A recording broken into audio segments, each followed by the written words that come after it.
ചേട്ടാ നമസ്കാരം. നമസ്കാരം. ഒരുപാട് നാളത്തെ കാത്തിരിപ്പ്, ആ കാത്തിരിപ്പ് ഒരുപാട് നാളത്തെ തപസ് എന്ന് വേണമെങ്കിൽ പറയാം. അങ്ങനെയാണ് സംഘപരിവാറും BJP പ്രവർത്തകരും അതിനെ വിശേഷിപ്പിക്കുന്നത്. അതിന്റെ ഫലം നാളെ ഉണ്ടാകുമെന്ന് തന്നെ അവർ ഉറച്ചു വിശ്വസിക്കുന്നു. പറയുന്നത് ബംഗാളിനെ കുറിച്ചാണ്. ബംഗാളിന്റെ തിരഞ്ഞെടുപ്പ് ഫലം നാളെ വരാനിരിക്കെ മമതാ ബാനർജി ആകെ അസ്വസ്ഥയാണ്. അതൊന്നാമത്തെ കാര്യം. മമതാ ബാനർജി പഠിച്ച പണി 18 നോക്കുന്നുണ്ട്. സ്ട്രോങ് റൂം തുറക്കാൻ നോക്കുന്നുണ്ട്, തുറന്നകത്ത് കയറി ഇരിക്കാൻ നോക്കുന്നുണ്ട്. അത് പാളിപ്പോയപ്പോ സുപ്രീം കോടതിയിലേക്ക് പോകാൻ നോക്കുന്നുണ്ട്. സുപ്രീം കോടതിയോട് പറയുന്നു കേന്ദ്രസേന ഇവിടെ പറ്റില്ല എന്ന് പറയുന്നു. കേന്ദ്ര സർക്കാരിന്റെ ഉദ്യോഗസ്ഥർ വോട്ടെണ്ണാൻ വരുന്നു എന്ന് പറയുന്നു. ആ സുപ്രീം കോടതി എതിർത്ത് തോട്ടിക്കളയുന്നു. അവസാനം മമതാ ബാനർജി ഇന്നലെ വലിയ രീതിയിൽ ആക്രമണത്തിനുള്ള ആഹ്വാനം നടത്തിയിട്ടുണ്ട്. എന്നോട് കളിക്കുന്നത് സൂക്ഷിച്ചു വേണം എന്നൊക്കെ പറഞ്ഞ് ചില ബൂമർ അമ്മുമ്മമാര് പറയുന്നത് പോലെ ഉള്ള പ്രസ്താവനകളൊക്കെ മമതാ ബാനർജി ഇറക്കുന്നുണ്ട്. ഇപ്പൊ ഈ മമതാ ബാനർജിയുടെ ഈ പ്രസ്താവനയൊക്കെ എനിക്ക് കണ്ടപ്പോ എനിക്ക് 2005 മമതാ ബാനർജിയുടെ ഒരു വിഷ്വലാണ് എന്റെ മനസ്സിലോട്ട് ഓർമ്മ വന്നത്. നമ്മുടെ മമതാ ബാനർജി പാർലമെന്റിൽ അന്ന് പ്രസംഗിച്ചുകൊണ്ടിരുന്നപ്പോൾ ബംഗ്ലാദേശിലെ നുഴഞ്ഞുകയറ്റം ചർച്ചയായി വന്നപ്പോൾ മമതാ ബാനർജിയുടെ ആ വാക്കുകൾ അവിടെ ഇരിക്കുന്ന സ്പീക്കർ, ബിചേട്ടൻ അറിയായിരിക്കും, സ്പീക്കർ വെട്ടിച്ചുരുക്കാനായിട്ട് പറഞ്ഞു. അപ്പൊ മമതാ ബാനർജി കയ്യിലിരിക്കുന്ന ഇത്രയും കെട്ട് ആ ഒരു പേപ്പറുകൾ ഡയസിന്റെ അടുത്ത് വന്ന് സ്പീക്കറിന്റെ എക്സാക്ട്ലി മുഖത്തേക്ക് വലിച്ചൊരൊറ്റ എറിയാണ്. എറിഞ്ഞപ്പോ സ്പീക്കർ പോലും ഞെട്ടിപ്പോയി. അപ്പൊ ആ മമതാ ബാനർജിയുടെ മുഖമാണ് എനിക്ക് ഓർമ്മ വന്നത്. ആ ഒരു ആക്രമണോത്സുകതയിലേക്ക് മമത തിരിച്ചെത്തിയിരിക്കുന്നു. നാളെ കൂടുതൽ ചോദ്യങ്ങളൊന്നുമില്ല. നാളെ ബംഗാളിൽ എന്ത് സംഭവിക്കും? മമതാ ബാനർജിയെ കുറിച്ച് പറയുമ്പോൾ ഈ അടുത്ത് ശ്രീമാൻ രമേശ് ചെന്നിത്തല പറഞ്ഞ ഒരു കാര്യം കൂടെ നമുക്ക് പറയാം. ഈ രമേശ് ചെന്നിത്തല മമതാ ബാനർജിയും ഒരുമിച്ച് യൂത്ത് കോൺഗ്രസ് വർക്ക് ചെയ്തിരുന്നവരാ. പ്രസിഡന്റും സെക്രട്ടറി ആയിരുന്നു ഇവര്. അപ്പോ മമതയെ വളർത്തിയത് ശരിക്കും പറഞ്ഞ കോൺഗ്രസ് ആണ് എന്ന് ചെന്നിത്തല പറയുന്നതിന്റെ ഉദാഹരണം എന്ന് പറഞ്ഞു കഴിഞ്ഞാല്, മമത ഈ യൂത്ത് കോൺഗ്രസിന്റെ പുനഃസംഘടന വന്നപ്പോൾ മമതയുടെ കുറെ ലിസ്റ്റ് കൊടുത്തു, ഇവരെയൊക്കെ ആക്കണമെന്ന് പറഞ്ഞിട്ട്. അപ്പൊ ചെന്നിത്തല പറഞ്ഞു, അയ്യോ അതെങ്ങനെ ആക്കുന്നെന്ന് ചോദിച്ചു കഴിഞ്ഞപ്പോൾ ഹൈക്കമാൻഡ് പറഞ്ഞു മമത എന്ത് പറഞ്ഞു അത് ചെയ്ത് കൊടുക്കുന്നു പറഞ്ഞു. അവർ നല്ല സ്മാർട്ടാണ്, കുഴപ്പമില്ലല്ലോ. അന്ന് മമത പറഞ്ഞ ലിസ്റ്റ് അനുസരിച്ച് വെച്ചു കൊടുത്തവരൊക്കെയാണ് തൃണമൂൽ വന്നപ്പോൾ ഒറ്റയടിക്ക് കോൺഗ്രസ് കാലിയാക്കി പോയി കിടന്നത്. അപ്പൊ അത്രയ്ക്ക് ഗംഭീരമായി പൊളിറ്റിക്സ് അറിയാവുന്ന ഒരു സ്ത്രീയാണ് മമത.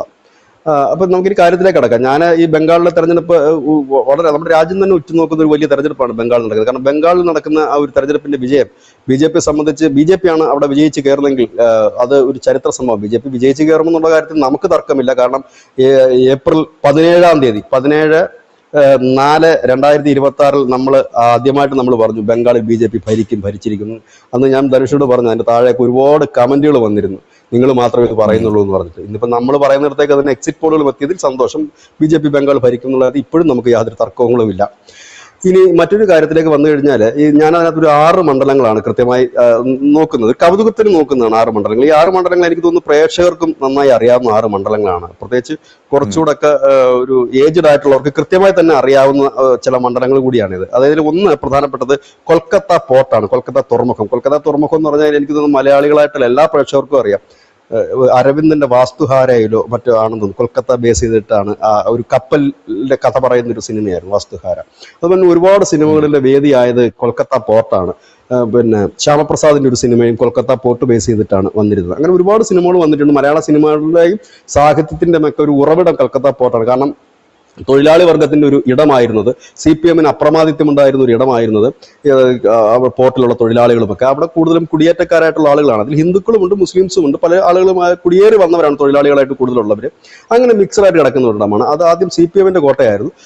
അതിനുശേഷം പിന്നെ തൃണമൂലിന്റെ ഒരു ഉറച്ച കോട്ടയായിട്ട് അത് മാറി. പക്ഷെ ഇത്തവണ ബംഗാളിൽ ഏറ്റവും കൂടുതൽ SIR മൂലം വോട്ടർമാരെ വെട്ടിമാറ്റിയിരിക്കുന്ന ഒരു മണ്ഡലം കൂടിയാണ് ഈ കൊൽക്കത്ത പോർട്ട് എന്ന് പറയുന്ന ഒരു മണ്ഡലം. അവിടുത്തെ ഏറ്റവും വലിയ 2.25 ലക്ഷം വോട്ടുണ്ടാകുന്ന ഇപ്പോൾ 1.25 ലക്ഷം വോട്ടേ ഉള്ളൂ. ഏതാണ്ട് 50,000 വോട്ട് അവിടെ നിന്ന് വെട്ടിപ്പോയിട്ടുണ്ട്. അത് ആരെ സ്വാധീനിക്കും എന്നുള്ളതാണ് ഒന്നാമത്തെ ഒരു കാര്യം. രണ്ടാമത്തെ ഭവാനിപ്പൂരാണ്. ഭവാനിപ്പൂർ നമുക്കറിയാം, ഫേമസ് ആണ്. മമതാ ബാനർജി മത്സരിക്കുന്ന മണ്ഡലമാണ്. അവിടെ മമതാ ബാനർജിയുടെ എതിരാളിയായിട്ട് വഹിക്കുന്നത് BJP-യുടെ സുവേന്ദു അധികാരിയാണ്. അവിടെ കഴിഞ്ഞ തവണ മമതാ ബാനർജി മത്സരിച്ച നന്ദിഗ്രാം, ആ നന്ദിഗ്രാമിൽ മമതയെ തോൽപ്പിച്ചുകൊണ്ടാണ് സുവേന്ദു അധികാരം പിടിച്ചത്. നന്ദിഗ്രാം ഒരു കാലത്ത് CPM-ന്റെ കോട്ടയായിരുന്നു, പിന്നീട് തൃണമൂലിന്റെ കോട്ടയായി. ആ തൃണമൂലിന്റെ കോട്ടയിൽ വെച്ചാണ് സുവേന്ദു അധികാരി മമതയെ തോൽപ്പിച്ചത്. അതിനുശേഷമാണ് ഭവാനിപ്പൂർ വരുന്നത്. ഭവാനിപ്പൂരിന്റെ പ്രത്യേകത എന്താണെന്ന് വെച്ചാൽ അവിടെ മുസ്ലിംസ് വോട്ടർമാരുണ്ട്. ഒപ്പം തന്നെ ഈ മത്തുവ എന്ന് പറയുന്ന വോട്ടർമാർ, അതായത് ഈ ബംഗ്ലാദേശിൽ നിന്നും വന്നിരിക്കുന്ന അവരുടെ രേഖകളൊന്നും ഇല്ലാത്ത SC ST വിഭാഗ ഹിന്ദുക്കൾ തന്നെയാണ്. ആ ഒരു വോട്ടർമാരുണ്ട്. ഈ കൊൽക്കത്ത പോർട്ട് പോലെ തന്നെ ഇവിടെയും ഈ പുറത്തു നിന്നുള്ള ബംഗാളികളല്ലാത്ത ഹിന്ദു വോട്ടർമാരുണ്ട്, ഈ ബീഹാർ മറ്റിടങ്ങളിൽ നിന്ന് വന്നിട്ടുള്ള വോട്ടർമാർ.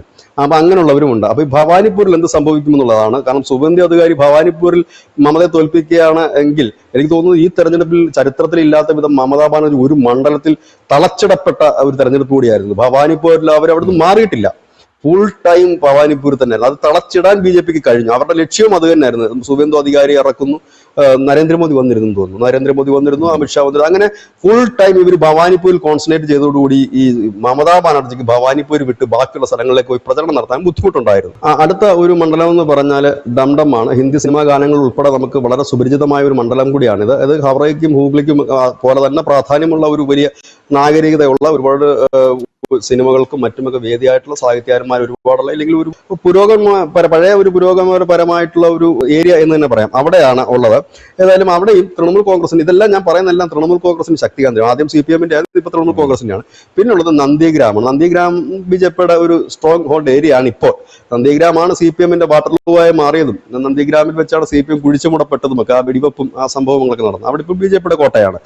അതൊന്നുണ്ട്. പിന്നീട് ബരൂരിപ്പൂർ TMCയുടെ ഒരു ഉറച്ച, അവിടെയാണ് ഈ ഗുണ്ടകൾ കൂടുതലുള്ള ഒരു TMCയുടെ ഗുണ്ടകൾ ഏറ്റവും കൂടുതലുള്ള ഒരു ഏരിയ ആണ്. അതിനോടനുബന്ധിച്ച് കുറെ അധികം മണ്ഡലങ്ങളുണ്ട് ആ ഏരിയയിൽ. അതെല്ലാം TMCയുടെ ഉറച്ച കോട്ട എന്ന് പറയുന്നത്. അവിടെ എന്ത് സംഭവിക്കും എന്നുള്ളതാണ് നമ്മൾ അറിയേണ്ട കാര്യം. അവിടെ അത്ഭുതങ്ങളൊന്നും സംഭവിക്കാൻ സാധ്യതയൊന്നുമില്ല. BJP ജയിച്ചു കഴിഞ്ഞാൽ അതൊരു വലിയ വാർത്തയാണ്. ജയിക്കാനുള്ള സാധ്യത എത്രത്തോളം ഉണ്ടെന്ന് കണ്ടറിയേണ്ട കാര്യമാണ്. പിന്നെ നമ്മൾ ശ്രദ്ധിക്കുന്ന ഒരു മണ്ഡലം എന്ന് പറഞ്ഞാൽ ഈ പാനിഹത്താണ്. പാനിഹത്തിൽ എന്ന് പറഞ്ഞാൽ അവിടെയാണ് ഈ RJ കർ മെഡിക്കൽ കോളേജിൽ ക്രൂരമായി പീഡനത്തിന് വിധേയമായി കൊല്ലപ്പെട്ട ജൂനിയർ ഡോക്ടറുടെ അമ്മ മത്സരിക്കുന്ന മണ്ഡലം രത്ന ദേബ്നാഥ്. ഈ മണ്ഡലത്തിന് മറ്റൊരു പ്രത്യേകതയുണ്ട്. ഈ RJ കർ മെഡിക്കൽ കോളേജ് സ്ഥിതി ചെയ്യുന്നത് ഈ മണ്ഡലത്തിൽ തന്നെയാണ്. ഇവിടെയാണ് ആ കൊല്ലപ്പെട്ട പെൺകുട്ടിയുടെ അമ്മ രത്നാജി മത്സരിക്കുന്നത്. അപ്പോൾ തൃണമൂൽ കോൺഗ്രസിന്റെ ഒരു പ്രധാനപ്പെട്ട ഏരിയ തന്നെയാണ്. ഇതൊക്കെയാണ്. പിന്നെ നമ്മൾ ഈ പർഗാന, നോർത്ത് പർഗാനയും സൗത്ത് പർഗാനയിലും എന്ത് സംഭവിക്കും എന്നുള്ളത്. മൂർഷിദാബാദ്, അവിടെയാണ് നമ്മുടെ സന്ദേശകാരി അടക്കം ഉള്ള വലിയ വിവാദങ്ങളൊക്കെ ഉണ്ടായ മൂർഷിദാബാദിൽ എന്ത് സംഭവിക്കും എന്നുള്ളത് ഒരു വലിയ പ്രധാനപ്പെട്ട ഒരു ചോദ്യം തന്നെയാണ്. ഇവിടങ്ങളിൽ എന്ത് സംഭവിക്കും എന്നുള്ളതാണ്. ഇപ്പോൾ ലാസ്റ്റ് ഇപ്പോൾ സുവേന്ദു അധികാരി പറഞ്ഞിരിക്കുന്നത് ഞങ്ങൾ 177 സീറ്റ് നേടി അധികാരത്തിൽ വരുമെന്നുള്ളത് തന്നെയാണ്. ഏകദേശം അത്രയൊക്കെ തന്നെ വരാനുള്ള സാധ്യതയുള്ളൂ. ഈ പറയുന്നവർക്ക് 200, 250 ഒന്നും നടന്ന് കിട്ടാൻ സാധ്യതയൊന്നുമില്ല. ഏതായാലും ഒരു ഇപ്പോഴത്തെ കണക്കനുസരിച്ച് 148 വേണ്ട ഭരിക്കാൻ, 147 മതി. കാരണം ഒരു നിയമസഭാ മണ്ഡലത്തിലെ തെരഞ്ഞെടുപ്പ് മെയ് 21 റീപോളിംഗ് ആണ്. അതിന്റെ ഫലം വരുന്ന 24-ന്. അപ്പം പറഞ്ഞു കഴിഞ്ഞാൽ 148 വേണ്ട, 147 സീറ്റ് ഉണ്ടെങ്കിൽ ബംഗാൾ ഭരിക്കാൻ കഴിയും. റീപോളിംഗിന്റെ ആ ഒരു മണ്ഡലത്തിലെ കൂട്ടത്തില്ലല്ലോ സ്വാഭാവികമായി, അത് താഴെയുള്ളതിലെ കൂട്ടും. അപ്പം അതൊരു നിർണായക ഘടകമാണ്. അപ്പം നാളത്തെ ഒരു ട്രെൻഡ് മനസ്സിലാക്കി കഴിഞ്ഞാൽ ഇതിന്റെ എല്ലാം ബംഗാളിന്റെ ട്രെൻഡ് എനിക്ക് തോന്നുന്നു ഒരു 10:00 കൂടി തന്നെ നമുക്ക് അറിയാൻ കഴിയുമെന്നാണ് എനിക്ക് തോന്നുന്നു. ഒരു 10:00 കൂടി ബംഗാളിന്റെ ട്രെൻഡ് അറിയാൻ കഴിയും. ആസാമിന്റെ ട്രെൻഡ് അങ്ങനെ പ്രത്യേകിച്ച് അറിയാനൊന്നുമില്ല. അവിടെ രാവിലെ തൊട്ട് തന്നെ BJP ലീഡ് ചെയ്യുന്ന ഒരു സ്ഥലമാണ്. പുതുച്ചേരിയെ സംബന്ധിച്ചും NDA, അവിടെ BJP രണ്ടാമത്തെ കക്ഷിയാണ് അവരുടെ. അപ്പൊ അവരും അവിടെ ജയിക്കാനുള്ള സാധ്യതകൾ വളരെ കൂടുതലാണ്. പിന്നെ എനിക്ക് തോന്നുന്നു പുതുച്ചേരി ഇത്തവണ കുറച്ചുകൂടെ ടൈറ്റ് ആയിരിക്കും. വോട്ട് കട്ടക്ക് നിൽക്കുന്ന ഒരു കൂടിയാണ് പുതുച്ചേരി. പിന്നുള്ളത് നമുക്ക് തമിഴ്നാട്ടിൽ എന്ത് സംഭവിക്കും എന്നുള്ളതാണ്. കാരണം നാളെ ഇതുവരെ തമിഴ്നാട് കാണാത്തൊരു പൊളിറ്റിക്സ് ആണ് ഇപ്പോൾ എല്ലാവരും കാണുന്നത്. കാരണം തമിഴ്നാട്ടിൽ 2 ദ്രാവിഡ പാർട്ടികളാണ്, ഒന്നുകിൽ ADMK അല്ലെങ്കിൽ DMK, ഇവരുടെ സഖ്യകക്ഷികൾ. ഇവർ തമ്മിലുള്ള മത്സരമായിരുന്നെങ്കിൽ ഇപ്പോൾ അതിനേക്കാൾ അപ്പുറത്തേക്ക് ഈ വിജയ് പൊളിറ്റിക്സിലേക്ക് വന്നിരിക്കുന്നു. വിജയ്ക്ക് എന്ത് ചെയ്യാൻ കഴിയും എന്നുള്ളതാണ് വളരെ രസകരമായ ഒരു കാര്യം. തമിഴ്നാടിന്റെ ചരിത്രത്തിൽ ആദ്യമായിട്ട് റിസോർട്ട് രാഷ്ട്രീയം അവിടെ കടന്നു വന്നു എന്നുള്ളതാണ് ഈ തെരഞ്ഞെടുപ്പിൽ. വിജയ് ഇപ്പോൾ ഒരു ഹോട്ടൽ ബുക്ക് ചെയ്തിട്ടുണ്ട്. 100 റൂമുകളാണ് അവിടെ ബുക്ക് ചെയ്തിരിക്കുന്നത്. ഈ മത്സരിച്ചവർക്ക് കൊടുത്തിരിക്കുന്ന നിർദ്ദേശം ജയിച്ചു കഴിഞ്ഞാൽ അപ്പോൾ തന്നെ ഈ റിസോർട്ടിലോട്ട് വന്നോണം. പിന്നെ ആരുമായി നിങ്ങൾ ബന്ധപ്പെടാൻ പാടില്ല, ഫോൺ ഓൺ ചെയ്യാൻ പാടില്ല എന്നൊക്കെയാണ് കൊടുത്തിരിക്കുന്ന നിർദ്ദേശം. അതുപോലെ പാർട്ടി നേതാക്കളോടും പറഞ്ഞിരിക്കുന്നത്. കാരണം റാഞ്ചാൻ ഒരുപാട് പേരുണ്ട്. DMK ഒരു സൈഡിൽ നിന്ന് റാഞ്ചാൻ നിൽക്കുന്നുണ്ട്, ഇപ്പുറത്ത് BJP ADMK റാഞ്ചാൻ നിൽക്കുന്നുണ്ട്. അപ്പൊ ഈ റാഞ്ചി കൊണ്ട് പോകാതിരിക്കാൻ വേണ്ടിയിട്ടുള്ള ഒരു റിസോർട്ട് രാഷ്ട്രീയത്തിനും വിജയ് അവിടെ തുടക്കം കുറിച്ചിരിക്കുന്നു. പിന്നുള്ളത് കേരളമാണ്. ഇതിൽ ഏറ്റവും ശ്രദ്ധേയമായ ഒരു കാര്യം, ന്യൂസ് ഇന്ത്യ മലയാളം നമ്മൾ ഏറ്റവും കൂടുതൽ ശ്രദ്ധ പതിപ്പിക്കുന്നതുമായ ഒരു സംസ്ഥാനം ബംഗാൾ മാത്രമാണ്. കാരണം ബംഗാൾ ഇന്ത്യയുടെ തലവിധി മാറ്റും. ബംഗാൾ ഒരു ചരിത്രമാകും. ബംഗാൾ BJP പിടിക്കുകയാണെന്നുണ്ടെങ്കിൽ BJP സംബന്ധിച്ച് ഒരു 10-20 വർഷക്കാലം, 25 വർഷക്കാലം ഇന്ത്യ അവരുടെ കയ്യിൽ ഭദ്രമായിരിക്കും.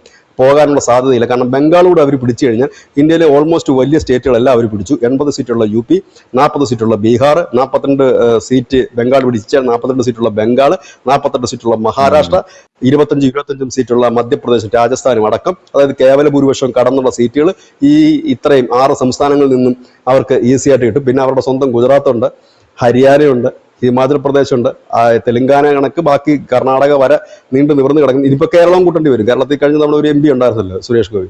അപ്പോൾ കേരളവും കൂട്ടേണ്ടി വരും. അങ്ങനെയൊക്കെ വരുമ്പോൾ ഇപ്പോൾ തന്നെ ഇതിന്റെ ഒരു ശരാശരി കണക്ക് ബംഗാളോട് പിടിച്ചെടുത്തു കഴിഞ്ഞാൽ അവരുടെ ഒരു പ്രതീക്ഷ ഒരു പക്ഷേ 300-350 സീറ്റിലേക്ക് നീങ്ങാൻ പറ്റും. ബംഗാളോട് പിടിച്ചിട്ടുണ്ടെങ്കിൽ അവർ സേഫായി. അവരെ സംബന്ധിച്ച് ഏതാണ്ട് ഹിന്ദി ഹൃദയഭൂമി മാത്രമല്ല, ഇന്ത്യയുടെ വടക്കിഴക്കൻ സംസ്ഥാനങ്ങൾ, കിഴക്കൻ പ്രദേശങ്ങൾ, പടിഞ്ഞാറ്, ഇതിലെല്ലാത്തിലും അവർ ഫുൾ ഫില്ലായിരിക്കുന്നു താമര എന്നുള്ളത് ഒരു വലിയ കാര്യം തന്നെയാണ്. പിന്നെ അവർക്ക് ശ്രദ്ധ പതിപ്പിക്കാനുള്ള സംസ്ഥാനങ്ങൾ എന്ന് പറഞ്ഞാൽ തമിഴ്നാട് മാത്രമേ പിന്നെ അവർക്ക് അവശേഷിക്കുന്നുള്ളൂ. എനിക്ക് തോന്നുന്നു കേരളം ഏറ്റവും ഒടുവിൽ അവർ ടാർഗറ്റ് ചെയ്യുന്ന ഒരു സംസ്ഥാനം മാത്രമായിരിക്കും കേരളം. വളരെ പക്ഷേ ഇത് ഞാൻ പറയുമ്പോഴും ഇതിനകത്തൊരു അത്ഭുതം നടന്നിട്ടുണ്ട്. അതുകൂടെ നമുക്ക് പറഞ്ഞ് അവസാനിപ്പിക്കാം. ബംഗാളാണ് ഏറ്റവും കൂടുതൽ BJP മുമ്പ് ടാർഗറ്റ് ചെയ്തിരുന്നത്. ബംഗാളിനോടൊപ്പം തന്നെ അവർ ത്രിപുരയിലും നല്ല രീതിയിൽ അവർ വർക്ക് മുമ്പോട്ടുണ്ടായത്. പക്ഷെ ബംഗാള് പിടിക്കുന്നതിന് മുമ്പ് തന്നെ അവർക്ക് ത്രിപുര കിട്ടി എന്നുള്ളതാണ്. എനിക്ക് തോന്നുന്നു തമിഴ്നാടാണ് ഇവർ ഇനി അടുത്ത തെരഞ്ഞെടുപ്പിൽ അവർ ഇപ്രാവശ്യം ബംഗാൾ പിടിച്ചാൽ അടുത്തത് അവർ ഉറപ്പായിട്ടും തമിഴ്നാട് ലക്ഷ്യം വെക്കും. തമിഴ്നാട്ടിൽ അവർ ലക്ഷ്യം വെച്ച് കഴിഞ്ഞാൽ ചിലപ്പം വെടി കൊള്ളുന്നത് കേരളത്തിനാകാനുള്ള സാധ്യതകൾ കൂടുതലായിരിക്കും. കേരളത്തിൽ ചിലപ്പോൾ ഒരു വലിയ മുന്നേറ്റം തന്നെ, ചിലപ്പോൾ ഒരു വലിയ പ്രതിപക്ഷമായിട്ട് തന്നെ ഒരു അടുത്ത തെരഞ്ഞെടുപ്പിലേക്ക് മാറാം.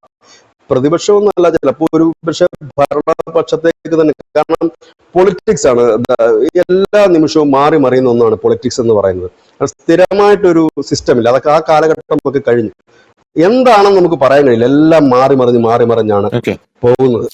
ഏതായാലും നാളെ നമുക്ക് നിർണായകമാണ്. ഏതായാലും നമ്മൾ രണ്ടുപേരും നാളെ ഒരു 9:30 മുതൽ പ്രേക്ഷകർക്ക് മുമ്പിൽ കാണും. വളരെ വിശദമായി തന്നെ ആസാം, ബംഗാൾ, പുതുച്ചേരി തുടങ്ങിയ ഓരോ പ്രധാനപ്പെട്ട മണ്ഡലങ്ങളെല്ലാം തന്നെ നമ്മൾ പ്രതിപാദിച്ചു പോകും.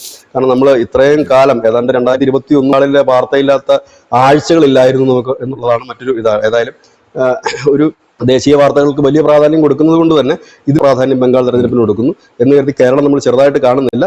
എങ്കിലും ബംഗാളിന് തന്നെയാണ് മുൻതൂക്കം ഞങ്ങൾ നൽകുന്നതും പ്രാധാന്യം നൽകുന്നതും.